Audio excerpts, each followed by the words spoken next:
یہ سامنے جب آپ سعی مکمل کر کے مروہ کی طرف سے باہر نکلتے ہیں، مروہ سے سامنے آ کر یہ بالکل سامنے مروہ کے یہ بیت الخلاء ہیں۔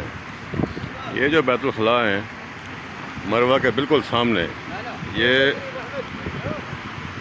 ابو جہل کا یہاں پر گھر تھا۔ بہت بڑے لمبے وہ بیت الخلاء آگے تک گئے ہوئے ہیں، وہ دیکھیں آگے تک بلڈنگ ہے۔ یہ بیت الخلاء ہیں جی، اور اس پوری جگہ پر بہت بڑا گھر تھا ابو جہل کا، کیونکہ وہ مکے کا سردار تھا اور بہت بڑا سردار تھا، تو اس کا گھر بہت بڑا تھا۔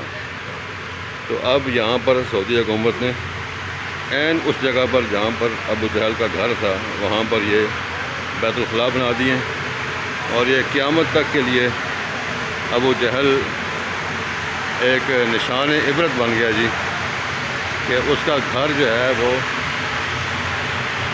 اس طریقے سے اب استعمال ہو رہا ہے کہ دنیا جہان کے جتنے بھی معتمرین اور حجاج یہاں پر آتے ہیں وہ یہاں پر بیت الخلاء استعمال کرتے ہیں جہاں پر ابو جہل کا گھر تھا۔ اس سے بڑی عبرت کی نشانی اور کیا ہو سکتی ہے جی۔ یہ سب باتھ روم جتنے بھی ہیں اس طرح لائن وار 400-500 کے قریب تو لازمی یہاں پر باتھ روم ہیں۔ یہ سب جو ہیں ابو جہل کے مکان کے اوپر ہیں، جہاں پر ابو جہل کا مکان تھا۔ یہ دیکھیں یہ سب اس طرح آگے تک بہت دور تک یہ لائن ہے۔ تو اب ان کا نام ہی پڑ گیا ہے حمام ابو جہل، یعنی ابو جہل کے باتھ روم۔